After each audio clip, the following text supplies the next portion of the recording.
सभी साथियों को नमस्कार। आपके अपने YouTube चैनल में सभी मित्रों का स्वागत है। आ गई फाइनल रिपोर्ट, केंद्रीय कर्मचारी की सैलरी इतनी होगी बढ़ोतरी। साथियों, पीएम मोदी के लेटेस्ट अपडेट को जानने का प्रयास करेंगे। एडमिशन आ गई फाइनल रिपोर्ट, अब केंद्रीय कर्मचारी की सैलरी में होगी इतनी बढ़ोतरी। चलिए जानते हैं लेटेस्ट जानकारी को जानने का प्रयास करते हैं चैनल के माध्यम से। यदि चैनल को सब्सक्राइब करने का प्रयास नहीं किया है, चैनल को सब्सक्राइब करें।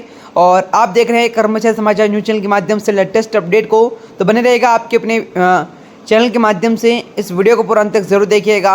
एडमिशन देश के करोड़ों केंद्रीय कर्मचारियों और पेंशनभोगियों के लिए एक अच्छी खबर, खुशखबरी।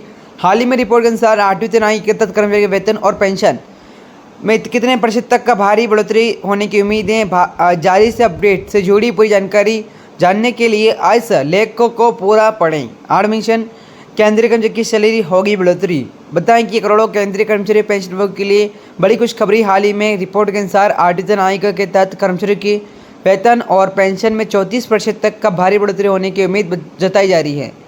यह खबर उन लोगों के लिए सबसे ज़्यादा राहत लेकर आई है जो लंबे समय से वेतन का बढ़ोतरी का इंतजार कर रहे हैं।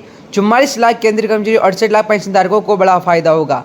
रिपोर्ट में यह भी कहा गया है कि आई की सिफारिश से लागू होने के बाद इनसे न केवल सिर्फ सरकारी कर्मचारियों पेंशन को कोई इनकम में इजाफा होगा, बल्कि देश भर के आर्थिक गतिविधियों को बढ़ावा मिलेगा। आयोग की सिफारिश से विभिन्न मंत्रालय और विभागों की लगभग 44 लाख केंद्रीय कर्मचारियों और 68 लाख पेंशनरों को सीधा फायदा मिलेगा। साथियों, बात की जाए सरकारी कर्मचारी पेंशनभोगियों के लिए अच्छी खबर।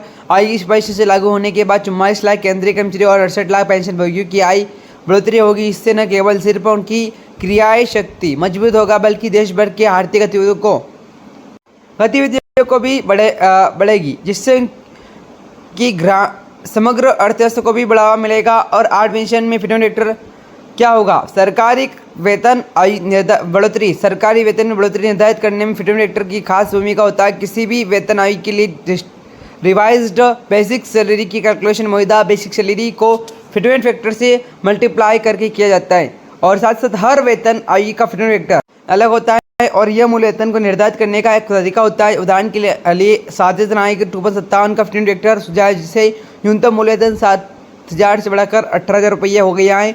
हालांकि महंगा भत्ते को एडजस्ट करने के बाद वास्तविक बढ़ोतरी केवल 14.3% था। रिपोर्ट के अनुसार 8वीं तिमाही का फिटमेंट फैक्टर 1.83 से 2.46 के बीच रहा। और यानी कर्मचारी की मौजूदा बेसिक सैलरी ऐसी मल्टीप्लायर के हिसाब से बढ़ोतरी करके नई सैलरी तय किया जाएगा। और महंगा भत्ता और बेसिक सैलरी की बात की जाए साथियों, तो पूरी अपडेट को जरूर देखिएगा। महंगा भत्ता और बेसिक सैलरी, जो कि रिपोर्ट के अनुसार पेंशनरों की बेसिक सैलरी और महंगा भत्ता भी इजाफा होगा। हालांकि आचार्य या दूसरे अलाउंस यानी भत्तों के लिए एलिजिबिलिटी नहीं होती, इसलिए उन्हें प्रतिशत के आधार पर थोड़ा कम ज़्यादा मिलेगा। साथियों, यदि आपने मेरे चैनल को सब्सक्राइब नहीं किया, चैनल को सब्सक्राइब कर लीजिएगा। और आगे की ओर बढ़ते हैं, उससे पहले चैनल को सब्सक्राइब करें, इस वीडियो को शेयर करें। 8वीं तिमाही लागू होने पर सरकार को कितना बोझ? रिपोर्ट के अनुसार वेतन और पेंशन 30 से 40% की बढ़ोतरी। सरकार 1.3 से 1.8 लाख करोड़ रुपए की अतिरिक्त बोझ पड़ेगा, जिससे GDP 30 से 50 के आधार पर अंक प्रभावित होगा। हालांकि MBPT कैपिटल का अनुमान है कि केंद्रीय कर्मचारी पेंशनभोगियों को आय बढ़ाने में खरीदारी वृद्धि भी हो सकेगी। इससे FMCG, BFSI, रिटेल और ऑटोमोबाइल क्षेत्र को महत्वपूर्ण लाभ होगा। इस प्रकार जितने भी कर्मचारी जुड़े हैं सभी से मेरा निवेदन है, चैनल को सब्सक्राइब नहीं किया है, चैनल को सब्सक्राइब करें। मिलता है नेक्स्ट वीडियो में, जब तक के लिए बने रहेगा आपके अपने YouTube चैनल के माध्यम से। जय हिंद, जय भारत।